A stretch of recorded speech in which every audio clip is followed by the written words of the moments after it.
Hey man, There you it's go. technology, hey? It How are you doesn't doing? You matter. good? It doesn't matter how many interviews you do or whatever. It's always fucked, isn't it? Well, it's always a teething process, isn't There he is. You'd think we would have got it by now, really. it? Yeah, I blame technology, though, not us. That's it. How are you, man? Anyway, I'm good, not too bad. How are you? so yeah, so things are going well. You're in Spain, aren't you? Yeah, I live in Spain. Yeah, I've lived there for the last 4 or 5 years.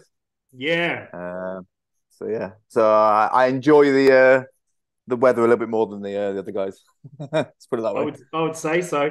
Um, so so yeah, we're having a chat, but yeah, you're going to come to Australia soon. But I'm really keen to go, a huge fan of the band, and I love how the progression you've made over the years. It's really pretty incredible, really. Thank you. How so? I mean, you've been kicking now. I think it's about 17 years and 7 albums. So how's the progression gone from kind of the early stuff, kind of almost basic kind of death metal to you've incorporated a lot of stuff in there over the years. Yeah, well, when we started the band, we were around 18 years old. We're all a similar age. We're all around 36 these days.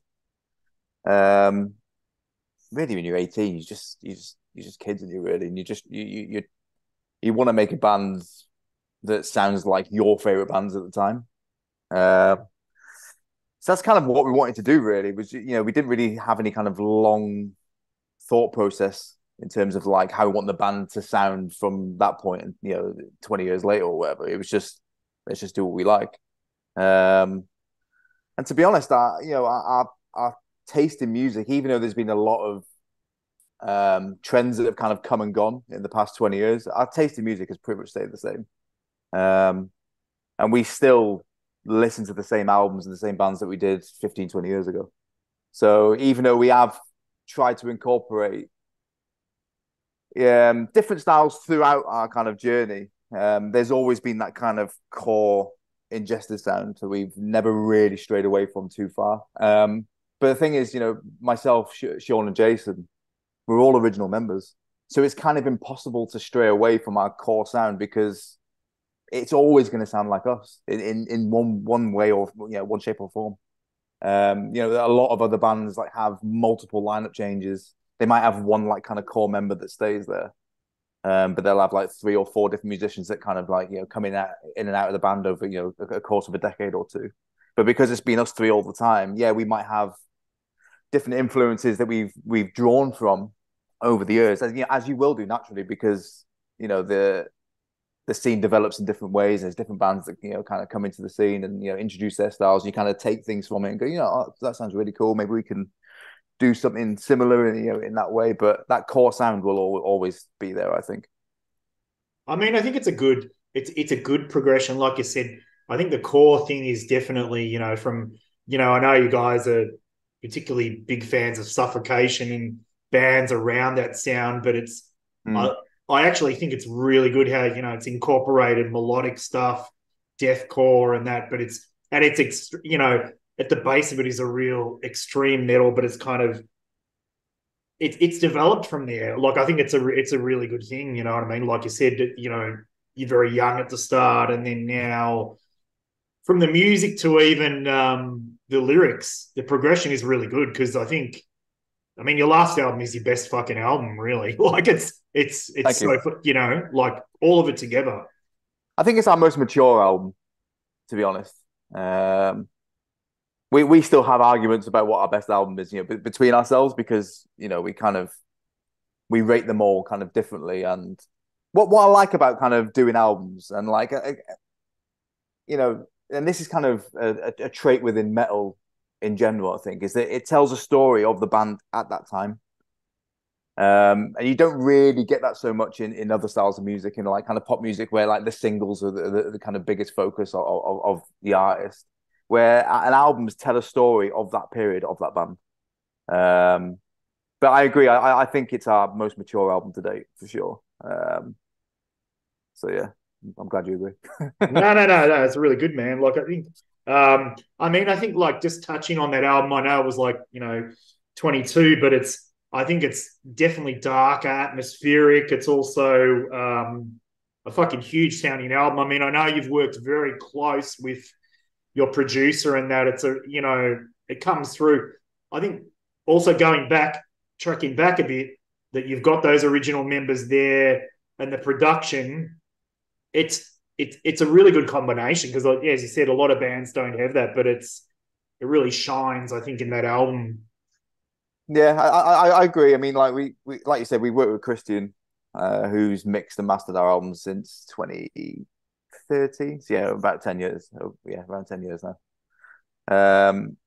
So like even when we started working with Christian, he was still kind of fairly new to his line of work as well. So he's obviously developed a lot and taken on a lot of a lot more artists and a lot of big artists as well these days, including his own band Cryptopsy.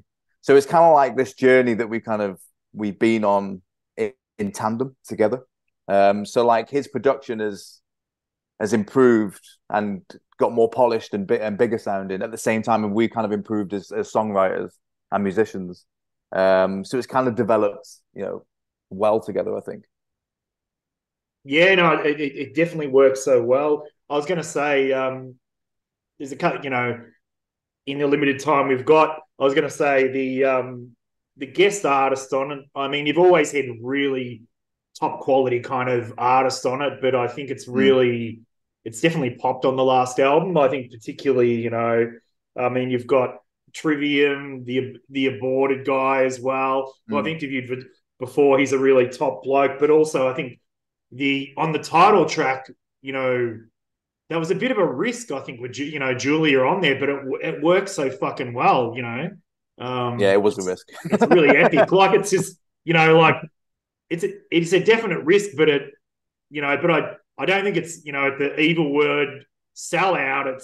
It's not. It's actually a balance of the sound. I think it's really incredible. Yeah, I mean, we knew it would be a risk at the time of doing it, but the thing is that like I said before, we're like where we were as a band at that time. It was a difficult period for us because it was written during COVID. So obviously that was a huge hurdle to get over, for not just for us, but obviously for everyone. We all had our own individual battles that we were going on as well. Aside from that, we'd also lost our guitarist during that time as well. He'd left the band, so we were kind of like in a situation where it was a bit of a miserable time for the band. We just finished our contract with unit leader as well. We didn't really have a label at the time, so it was kind of like we didn't know where the band was going at that point. So yeah, it was a risk, but we kind of felt that her voice on that song in particular, it suited the melancholic kind of feel of the album as in its entirety. So yeah, it was a risk, but we thought, oh, fuck it, let's just do it and see what happens. Yeah, I mean it's well worth it. I was going to say, you must be very happy with two things. Obviously, the artwork of the album and also your videos. I think it's really good. The crossover of the two in terms of art and music is perfect. I think you've always made incredible clips, but and the album artwork is amazing. It doesn't go for the generic stuff. Yeah, again, like Sean is actually he's really big into like kind of bespoke kind of movie posters. So he collects kind of like movie posters, from like 80s horror films and stuff like that. And when we were discussing about where to go with the artwork, we didn't want to do something different in terms of like the art, but we wanted to use someone different and think outside the box a little bit and not just go with the same guys that people go with, because you'll find like especially within our genre, that there'll be periods of time where of a 10-year period, say, where loads of bands go to the same artist, and then that trend will kind of die off, and then loads of bands will go to another artist, and they will be the next big thing at that time. And we try to stray away from that a little bit and just kind of think outside the box, not go with the same normal guys that people go with all the time, but still create something that's you know, in line with, you know, the aesthetic of the band anyway, you know. Absolutely. Yeah, I've got many things to ask you, but we're running short of time. I know. So you're pretty pumped about coming to Australia, because I know your side project that I'd love to speak to you about another time. You know, Mel, that's just really they're an Australian label too, but you must be pretty pumped to come out. It's a good lineup. Yeah, we've been desperate to come over for ages, to be honest. We were supposed to go over there originally just before COVID happened with Nile, and that obviously didn't come to fruition.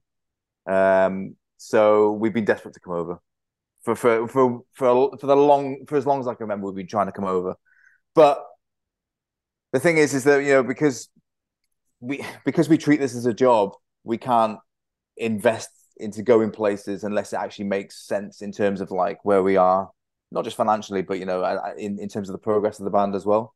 So we've been kind of patiently waiting for the right opportunity to come over, come to fruition. And Archspire is just perfect because, you know, they got a huge buzz at the moment. You know, we played a few shows with the guys this summer, a couple of festivals, and great guys, fantastic live band, really entertaining, and it's just gonna be sick. It's gonna be a really, really good tour. Yeah, no. The last time they come down, they were really well received. So I think it'll be sensational. So, you know, sort of October can't come soon enough. And yeah, I think it's a real bonus that you guys are added on there. So you're really keen to see you guys and deliver that album, and obviously some gems from the past as well, because you've got so many, you know, great albums. So yeah, I mean, like it's been a discussion, to be fair, because it's as we kind of progress as a band and we get older, it's kind of getting harder and harder to pick how many songs or which songs we put into a 45-minute set, especially when it's like a support tour like this. So we will be bringing out some old material that we haven't played in a long time. So excellent. Yeah. No, that'll be good. It's been a real pleasure chatting to you, man, because I know you've got quite a few interviews, you know, back to back now, but excellent to chat to you, and no doubt you, man. Maybe see you face to face when you come down here as well. Absolutely. So thanks Where so are you much for based, your by the way? time. What's that? Where are you based? Which I'm city? in Melbourne, so Melbourne, perfect. Well, see you in yeah. So Melbourne it's probably, I mean, we are the metal capital, I would say. It's like, but you know, Sydney would kind of say that as well. But yeah, it's tons of bands from Melbourne. I've heard the food's good in Melbourne.